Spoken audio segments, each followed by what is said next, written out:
श्री राम जय राम, जय जय राम। श्री राम जय राम, जय जय राम। श्री राम जय राम, जय जय राम।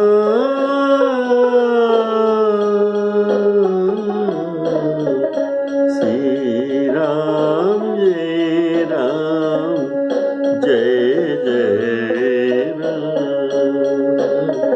श्री राम जय राम, जय जय राम। सभी आदरणीय श्रोताओं सप्रेम राम राम कहते हुए आज का लखन जी का उपदेश जो निषाद राज को दिया जा रहा है उसी का वर्णन अभी शुरू करता हूं। पिछले एपिसोड में आप इस गीता ज्ञान के बारे में कुछ सुना था। अभी लखन जी का प्रसंग जो सुनाते हैं निषाद राज, कुछ सुनाता हूं। बोलिए श्यावर रामचंद्र की जय। लखन जी कहते हैं, देखो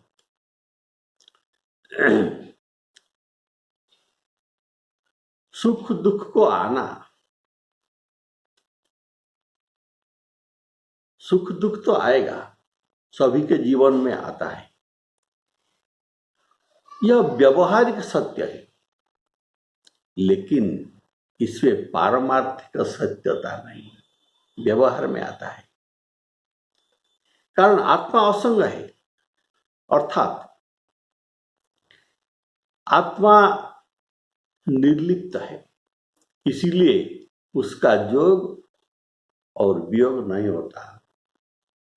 अच्छेद्वयं अक्लेद्वयं अदाह्य असस्यैव च नित्यः सर्वगतस्थाणु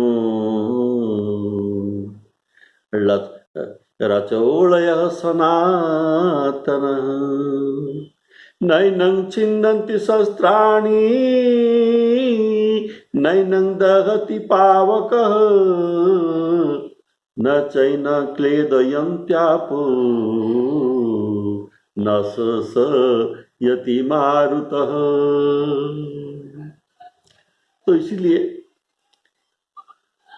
ये आत्मा असंग, इसका योग नहीं, ये वियोग नहीं इनका।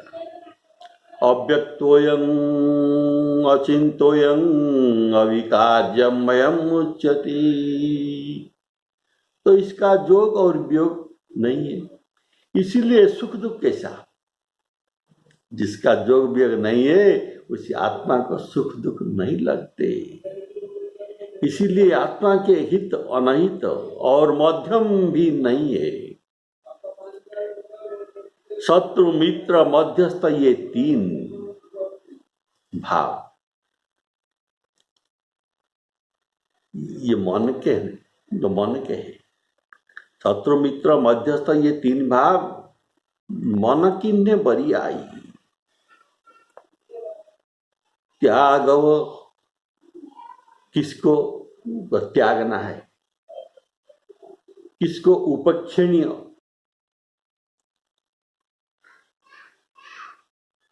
त्याग त्याग करना, ग्रहण करना, उपक्षणीय उनको बिल्कुल नजर नहीं लगाना।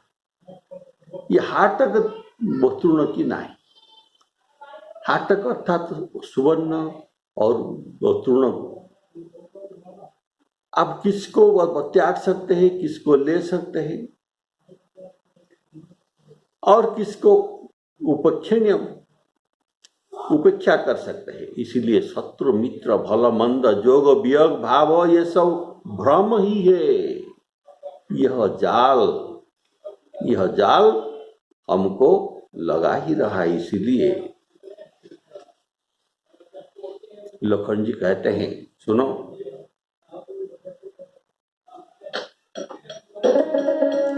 शत्रु मित्र सुख दुख जग माही, शत्रु मित्र सुख दुख जग माही, मायाकृत परमार्थ नाही, मायाकृत परमार्थ नाही। अर्थात शत्रु मित्रादि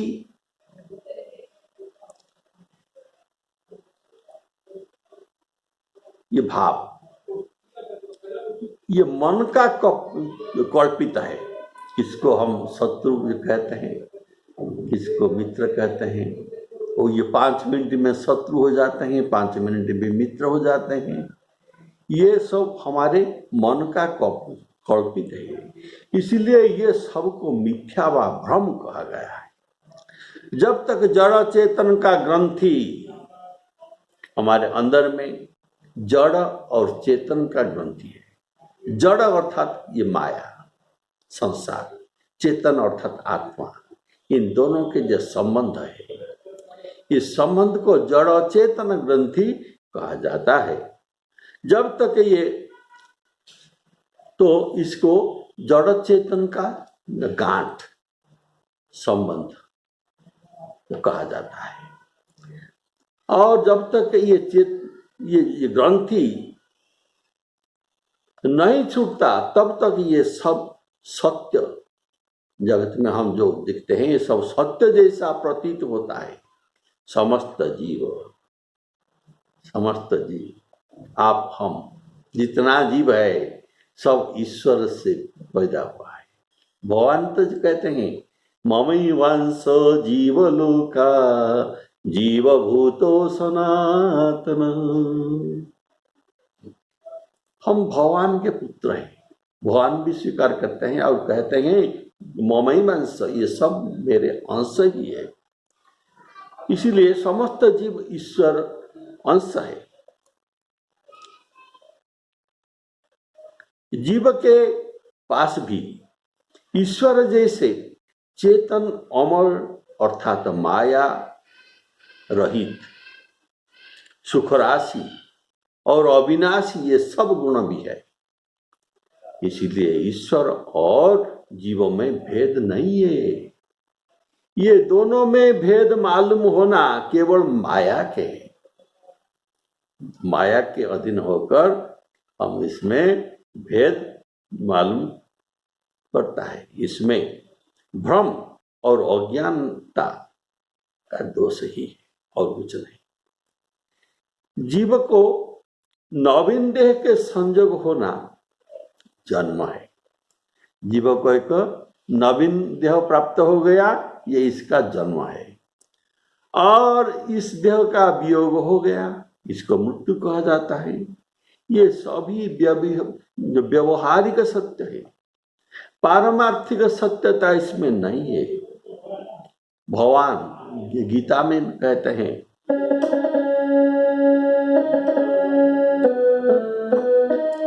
शत्रुन्मित्र उदासीन,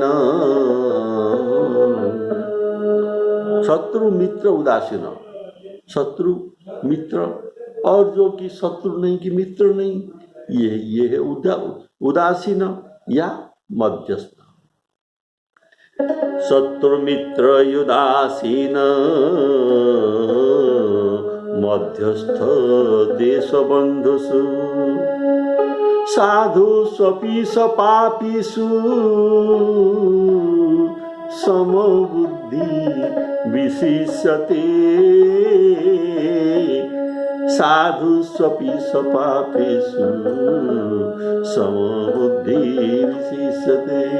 विद्या विनय संपन्ने ब्राह्मणागविहस्तिनि सुनी चैव स्वपाके च पंडिताः समदर्शिनः। अर्थात ये सब कल्पना मात्र है, ये सब कल्पना मात्र है। इसी में भगवान कहते हैं ये सब कल्पना मात्र है और इसलिए ये सब अनित्य है, असुख है, इसमें सुख नहीं है। इसलिए इनमें अनित्य और असुख में आसक्ति न हो। मयि एव मन आधस्त्व मयि बुद्धि निवेशय। तो भजस्व माम, मुझे बुद्धि और मन को अर्पण करके मुझे भजन करो। अनित्यं असुखं लोकं इमं प्राप्स्य भजस्व माम्।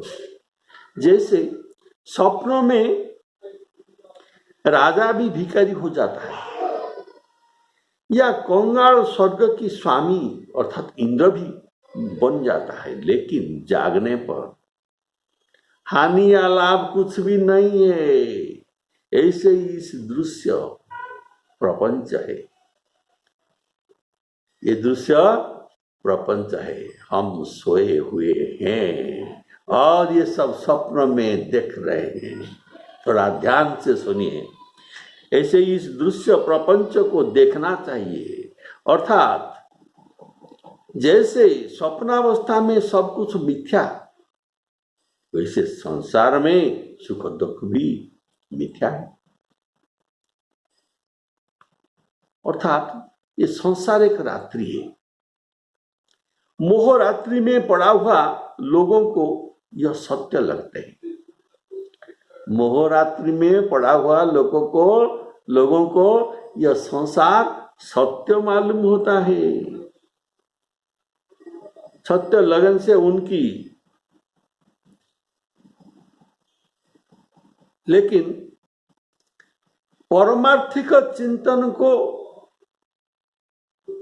ये संसार दुख नहीं देता। जिसको सत्य लगता है, जो मोहरात्रि में सोए हुए हैं, उनको ये सत्य लगता है स्वप्न जैसे।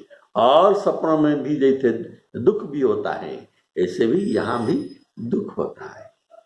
लेकिन परमार्थिक चिंतन को दुख नहीं देता है संसार। स्वप्न में जो कुछ देखा जाता है, ये सब सत्य जैसे लगते हैं। सत्य नहीं, सत्य जैसे लगते हैं, लेकिन सत्य जैसे लगते हैं। अर्थात इसको प्रातिभासिक सत्य कहा जाता है। ये इसको प्रातिभासिक सत्य कहा जाता है। प्रतिभास होता है। जैसे रजत, वो शिप देखने से रौप्य जैसे लगता है,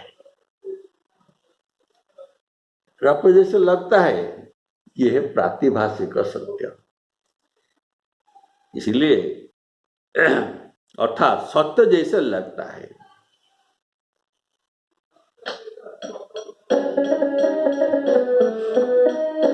सपने होई भिखारी नृप रंक नाक पति होई। रंक अर्थात दरिद्र, नाक अर्थात स्वर्ग, नाकपति स्वर्ग के पति इंद्र। सपने होई भिखारी नृप रंक नाक पति होई। जागेला भुन हानि कछु, जागेला भुन हानि कछु। तिमी प्रपंच जिया जोई। श्री राम जय राम जय जय राम। शंकर भगवान जी कहते हैं जगत सत्य, ये सब सपना है। उमा कहूँ मैं, उमा कहूँ मैं, अनुभव अपना। सत हरि भजन जगत सब सपना। सत हरि भजन जगत सब सपना। तो सत्य है हरि भजन और जगत सब सपना। बोलिए सियावर रामचंद्र की जय। ऐसा विचार कर, लखन जी कहते हैं हे गोप जी, ऐसा विचार कर क्रोध नहीं करना चाहिए और न किसी को व्यर्थ दोष देना ही ये दोष है, देना नहीं है। कैकेयी का कि कुछ दोष नहीं है। सब लोग मोह रात्रि में सोने वाले हैं, सब लोग मोह रात्रि में सोने वाले हैं, सब सोए हुए हैं। बोले श्यावर रामचंद्र की जय। तो इस जगत रूपी सोने वाले हैं, इससे अनेक प्रकार के स्वप्न भी ये देखते हैं। लेकिन इस जगत रूपी रात्रि में जोगी लोग जागृत रहते हैं।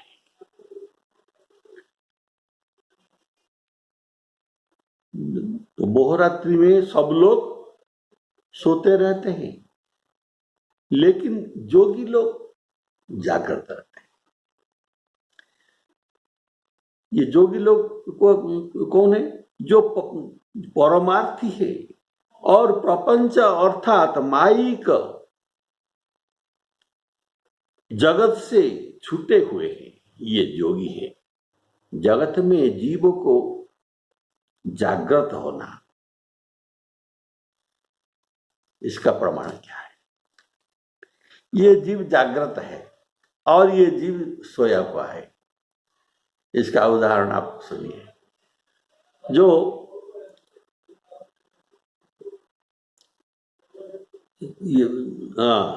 जगत में जीवों को जागा हुआ तो भी जानना चाहिए जब संपूर्ण भोग और विलास से वैराग्य हो जाए, तब आप समझेंगे ये जीव जागृत है, कारण इसका भोग विलास से वैराग्य है।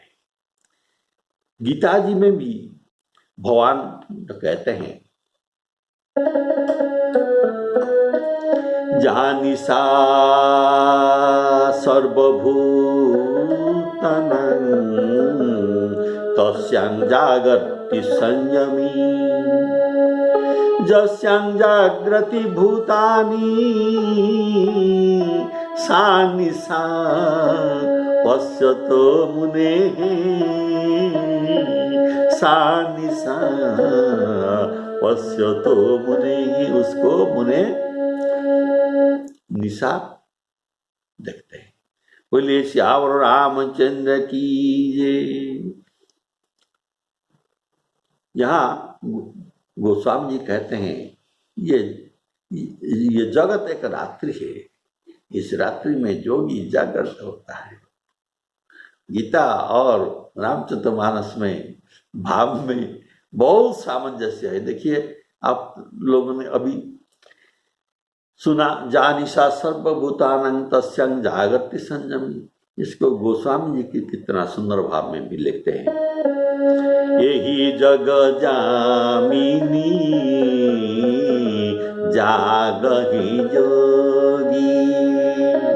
यही जग जामिनी जागहि जोगी। परमारथी प्रपंच वियोगी।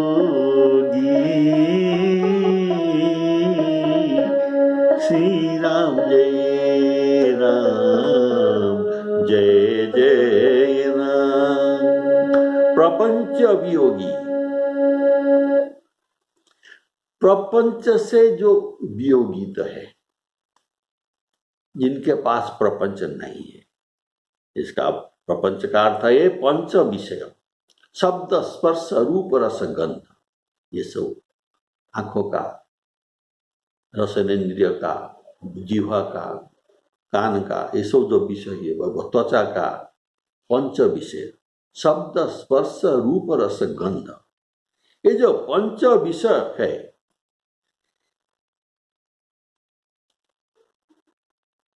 ये है प्रपंच, ये है प्रपंच। ये सब दृश्य से मन को हटाए,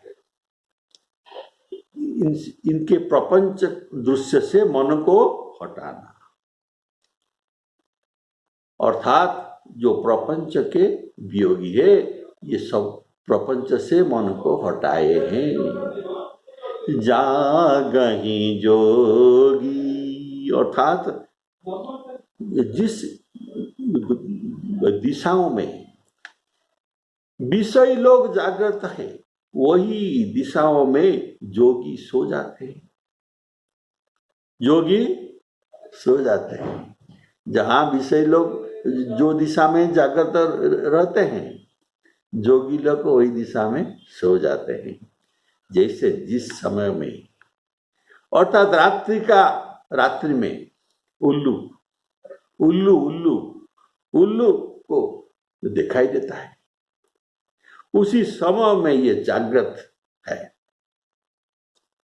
रात्रि में, और उसी समय में कौवा सोता रहता है, और जब दिन होता है कौवा जागृत रहता है और उल्लू सो जाता है। बोलिए श्यावर रामचंद्र की जय। तो सोना क्या है? सोना का अर्थ क्या है? सो जाना का अर्थ क्या है? सो जाना का अर्थ है देह, स्त्री, पुत्रादि के प्रति ममता रखना, ये है जीव का सोना। और इन सबसे ममत्व को हटा देना, ये है जागृत हो जाना। बोलिए श्यावर रामचंद्र की जय।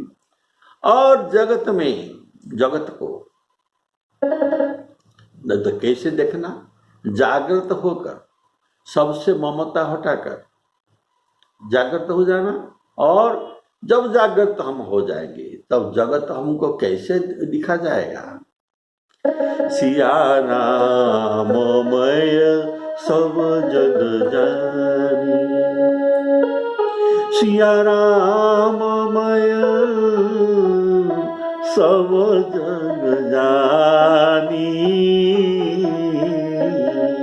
करऊं प्रणाम जोरी जुग पानी, करऊं प्रणाम जोरी जुग पानी। अगर हम जगत को सिया राममय को देखेंगे, किसके साथ विरोध न करेंगे?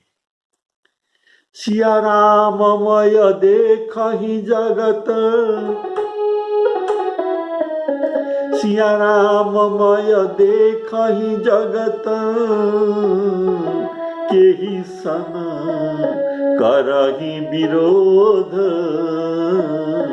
श्री राम जय राम जय जय राम। भगवान कहते हैं मैं और मोर। माया क्या है? माया का अर्थ है मैं और मेरा, ये जो भाव, दोनों भाव, ये है माया। मैं और मोर, और तुम और तेरा, मैं और मेरा, तुम और तेरा, ये सब माया। मैं और मोर तोरते माया, जही बस कीन जीव दिखाया। ये माया, मैं मोर और तेरा तू तोड़। यही जीव को बंधन में जकड़ कर रखा है। बोले श्यावर रामचंद्र की। इसीलिए उपदेश दिया जाता है कि ये महामोह रात्रि में आप लोग सोए हैं, जागृत हो जाओ, जागृत हो जाओ, अर्थात इनसे सबसे ममता को त्याग करो। तुम जो मेरा मेरा रटते रहे हो, ये इस ममता को त्याग करो। जननी जनक बंधु सुत नारा, तन धन भवन सुहृद परिवार। ये जो 9 के साथ हमारा ममता ताग, ममता डोरी लगा हुआ है, इस ममता डोरी को ताग कर और पीस कर मोटा करके प्रभु के चरण में बांध दो, तो हम बंधन से फ्री हो जाएंगे और हमारे ये प्रभु बंधन में पड़ जाएंगे। बोलिए श्यावर रामचंद्र की जय। ये प्रभु के बांधने का एक उपाय है। सबके ममता ताग बटोरी, सबके ममता ताग बटोर कर। रे मम पद मनहि बांध बरी डोरी, मम पद मनहि बांध बरी डोरी। अस सज्जन मम उरबस कैसे,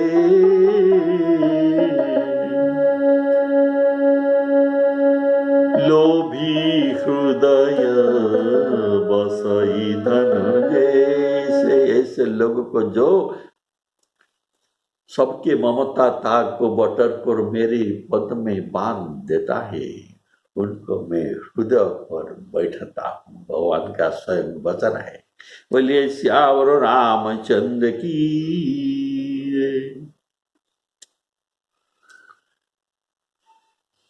वे ही उत्तम योगी है जिन्होंने मेरा भजन करते हैं। योगिनां अपि सर्वेषां, गीता के वाक्य, योगिनां अपि सर्वेषां मद्गतेन मन्तरात्मना, श्रद्धावान भजते मां। भगवान को भजन करना। श्रद्धावान भजते जो मां, समय युक्त तमो मत, समय युक्त तमो मत। जानिय तब ही, जानिय तब ही जीव जग जागा,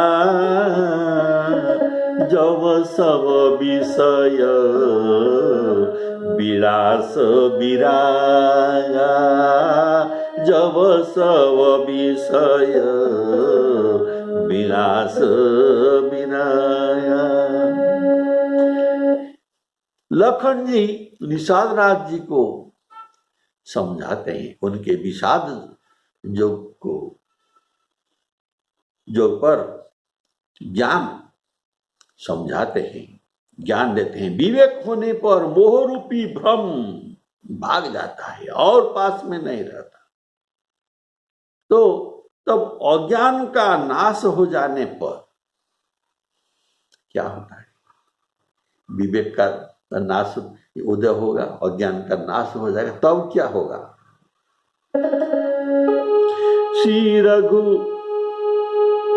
तब श्री रघुनाथ जी के चरणों में प्रेम होता है। यही सर्वश्रेष्ठ परमार्थ तत्व है। होई विवेक, होई विवेक, मोह भ्रम भागा।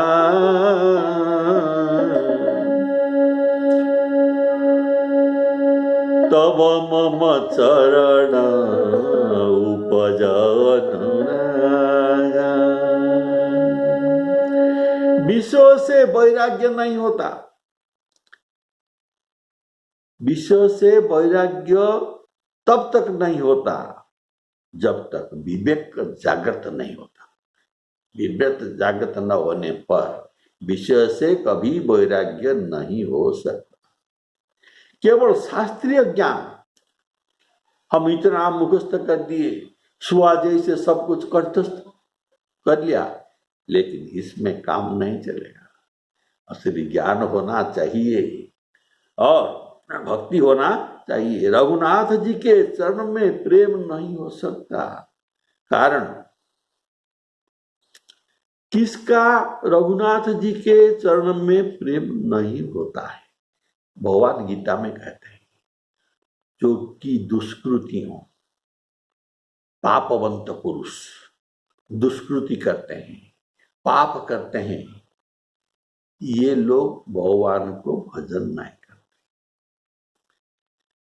जैसे इनको अच्छा नहीं लगता, जैसे हमको ज्वर होता है तो हमें खाद्य अच्छा नहीं लगता, इसलिए इसको दुष्कृति का जो ज्वर है उनको भगवान का भजन में रुचि नहीं लगता है।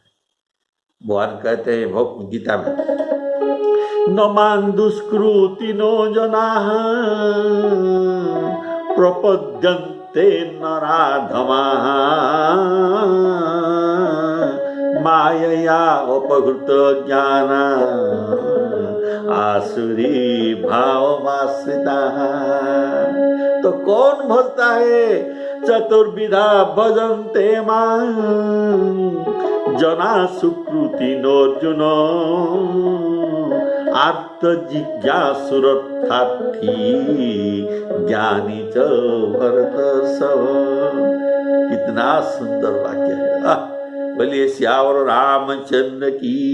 इसलिए भगवान गीता में कहते हैं, जिनके पाप नष्ट हो गया है, जिन्होंने पुण्य कर्मा है, वे मुझे भजन करते हैं।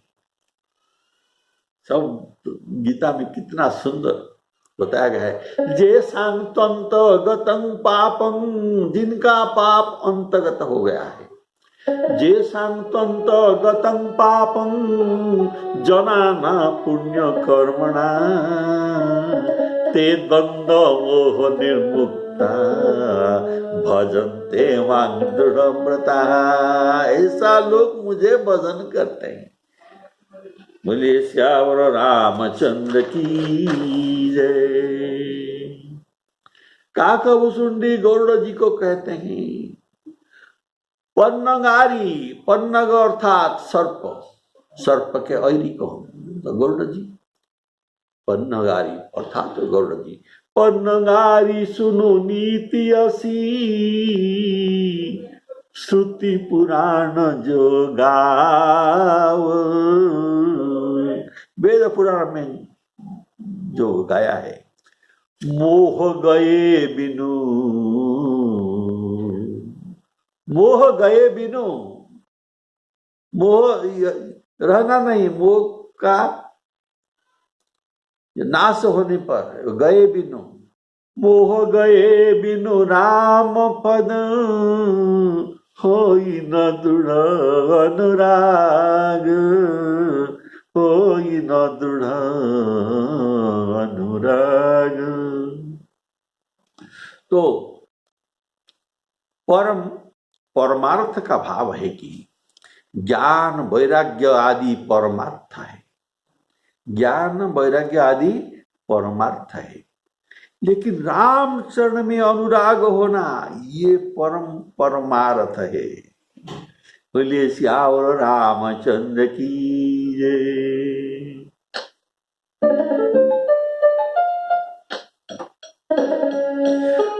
होई विवेकु मोह भ्रम भागा, होई विवेकु मोह भ्रम भागा। तव रघुनाथ चरण सखा परम परमारथ येहू मन क्रम वचन राम पद नेहु मन क्रम वचन राम पद नेहु श्री राम जय जय राम। श्री सीतारामार्पणामस्तु। बोलिए सियावर रामचंद्र।